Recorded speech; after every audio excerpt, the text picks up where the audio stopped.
Suara Hati. Renungan hari ini, Sabtu, 9 Agustus 2025. Topik, jangan suka menghakimi. Dan jangan lupa saudaraku, untuk membagikan renungan ini kepada orang lain, agar mereka juga mendapatkan kekuatan rohani di dalam Tuhan. Kiranya saudara diberkati oleh Tuhan kita.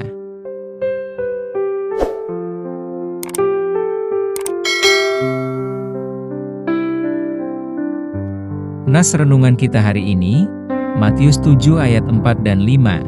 Bagaimanakah engkau dapat berkata kepada saudaramu, biarlah aku mengeluarkan selumbar itu dari matamu, padahal ada balok di dalam matamu. Hai orang munafik, keluarkanlah dahulu balok dari matamu, maka engkau akan melihat dengan jelas untuk mengeluarkan selumbar itu dari mata saudaramu. Saudaraku, dalam ajaran budaya Batak, ada perkataan, jolo niharat bibir, asa nihatahon, yang artinya pikirkanlah terlebih dahulu, sebelum diucapkan. Nas renungan hari ini, mengingatkan kita kepada falsafah suku Batak itu, tetapi sangat disayangkan, falsafah ini hampir terlupakan oleh sukunya.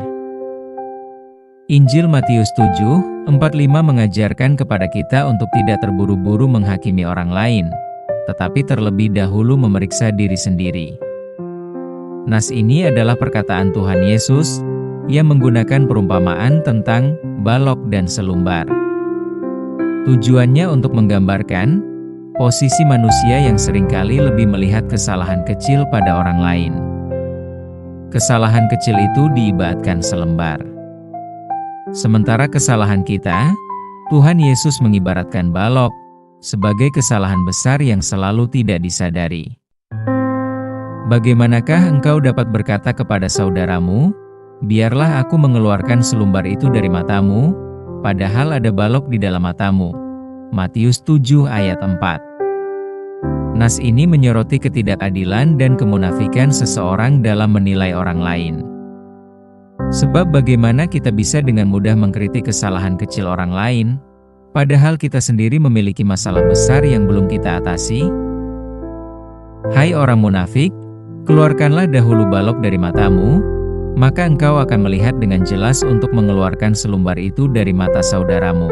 Matius 7 ayat 5. Nas ini lebih menekankan pentingnya introspeksi dan memperbaiki diri, sebelum kita mencoba memperbaiki orang lain.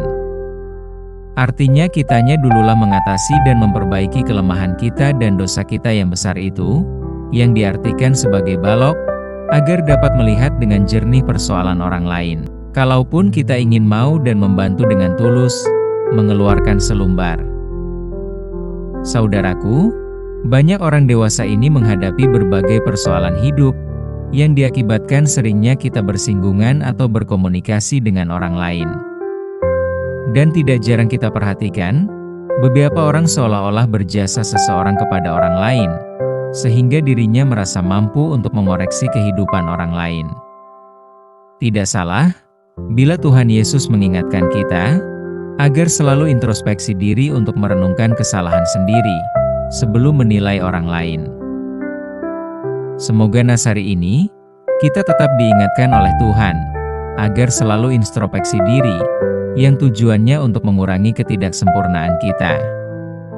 Sebagai orang yang percaya kepada Kristus, kita harus saling bantu-membantu, saling tegur-menegur, agar terbangun kasih Kristus di antara sesama kita. Ketika kita memberikan nasihat atau teguran kepada orang lain, maka kita lakukanlah dengan baik dengan tujuan untuk membangun, dan bukan untuk menghakimi atau merendahkan orang lain. Pesan Tuhan Yesus hari ini, memperbaiki diri sendiri lebih utama, sebelum membantu orang lain. Dan sebagai kesimpulan, dalam Injil Matius 7 ayat 4 dan 5, adalah mengajarkan kita untuk tidak menjadi hakim yang munafik. Tetapi jadilah pribadi yang rendah hati. Introspektif diri terlebih dulu adalah lebih baik guna membangun karakter Kristus dalam kehidupan kita, sebagai modal dalam berinteraksi dengan sesama. Dengan pesan Tuhan ini, kita dapat menjadi saluran berkat bagi orang lain dan membantu mereka bertumbuh dalam kebenaran Kristus. Amin. Saudaraku, topik doa kita hari ini, keluarga yang dibuat semena-mena oleh yang merasa dirinya sebagai penguasa. Salam persaudaraan, Tuhan Yesus memberkati kita.